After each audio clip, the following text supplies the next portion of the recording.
கிறிஸ்தேசுவை நாமத்தினால் இந்த காலை நேரத்தை உங்களை வாழ்த்துக்கிறோம். இந்த மாசத்தினுடைய பாதி வரைக்கும் வந்துட்டோம்ல. இந்த அருமையான இந்த காலை நேரத்தில் ஜெபத்தோடு நம்ம ஆரம்பித்திருக்கிறோம். ஆண்டவர் தருகிற சமாதானம் மிகப்பெரியதாக இருக்கும். பாருங்க, ஆண்டவர் சொல்லுகிற ஒரு வார்த்தை செப்பனியா 3:15 நீ தீங்கை காணாதிருப்பாய் என்று ஆண்டவர் சொல்லுகிறார். You shall see disaster no more. இனி தீங்கை காணாதிருப்பாய் என்று ஆண்டவர் சொல்லுகிறார். இதுவரைக்கும் நீ கண்ட தீங்கு போதும். இதுவரைக்கும் நீ பட்ட பாடுகள் போதும். இதுவரைக்கும் நீ சுமந்து கொண்ட பாரங்கள் போதும். இதுவரைக்கும் நீ கலங்கி நின்ற நேரங்கள் போதும். ஆண்டவர் சொல்லுகிறார், இனி தீங்கை காணாதிருப்பாய். ஒரு அற்புதத்தை நிச்சயமா உன்னுடைய வாழ்க்கையில நான் செய்ய போறேன். இனி தீங்கை நீ காணாதிருப்பாய் என்று ஆண்டவர் சொல்லுகிறார். எத்தனை நம்பிக்கையுள்ள ஒரு வார்த்தை பார்த்தீங்களா? இதுவரைக்கும் தீங்கையே நான் பார்த்து சோர்ந்து நிற்கிறேன்னு சொல்லி யோசித்து கலங்கி கொண்டிருக்கீங்கல்ல. ஆண்டவர் சொல்ல நம்பிக்கையுள்ள ஒரு வார்த்தை, இந்த நேரம் முதல் இனி தீங்கை நீ காணாதிருப்பாய். உன்னுடைய சூழ்நிலையெல்லாம் மாறப்போகுது. உனக்கு வந்து துர்ச்செய்தி காணாமல் போக போகிறது. நீ இதுவரை கண்ட தோல்வி இனி மாறப்போகிறது. இதுவரைக்கும் உன்னுடைய லைஃப்ல ஃபெயிலியர் என்று எழுதப்பட்ட எழுத்துக்கள் இனி மாறப்போகுது.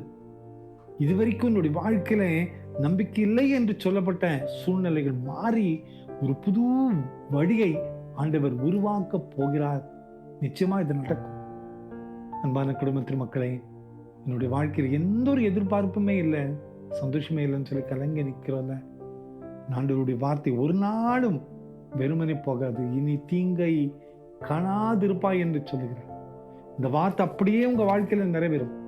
இந்த வார்த்தை அப்படியே நம்முடைய வாழ்க்கையில நிறைவேறும். நீ தீங்கை கண்டது போதும் என்று ஆண்டவர் சொல்லுகிறார். இனி தீமையிலே நீ பட்ட பாடுகள் போதும் என்று ஆண்டவர் சொல்லுகிறார்.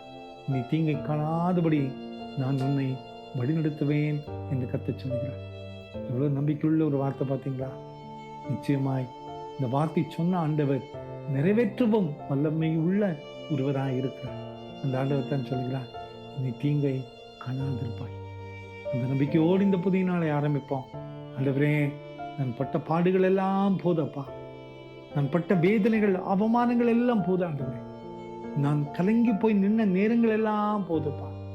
நான் எவ்வளவு கூனி குறுகி செயலற்று போன சூழ்நிலை உமக்கு தெரியாது. எனக்கு விடுதலை தாரும் என்று அவரையே நோக்கி பார்க்கும்போது ஆண்டவர் சொல்லுகிறார், இனி நீ தீங்கை காணப்போவதில்லை. இத நம்பிக்கை, இத நம்பிக்கை. கவலைப்படாதிருங்கள், கர்த்தர் நிச்சயமாய் நம்மை விடுவிப்பார். ஜெபிப்போமா? அன்பின் ஆண்டவரே, இந்த கால வேளைக்கான நன்றியோடு துதிக்கிறோம். நீ தீங்கை காணாதிருப்பா என்று சொன்னீரே. இந்த காலை நேரத்தில் நாங்கள் பட்ட பாடுகள் போதும் அப்பா. இந்த செய்தி கேட்டுக்கொண்டிருக்கிற ஒவ்வொரு வாழ்க்கையிலையும் பட்ட பாடுகள் போதும் அப்பா. அலைச்சல்கள் போதும் அப்பா. ஒரு விடுதலையை தந்து எங்களை சுமந்து கொள்வதற்காக நன்றி. நிச்சயமா இந்த அற்புதத்தை செய்வதற்காக நன்றி அப்பா. பிறந்த நாளையும் திருமண நாளையும் நினைவு கூறுகிற ஒவ்வொரு பிள்ளைகளையும் நீங்க ஆசீர்வதிங்கப்பா. நீ தீங்கை காணாதிருப்பா என்று சொன்ன வார்த்தை எங்களுடைய வாழ்க்கையில் அப்படியே நிறைவேறட்டும். பொறுப்படுத்தப்படும் இயேசுவின் மூலம் ஜெபங்களும் எங்கள் நல்ல பிதாவே. ஆமேன், ஆமேன்.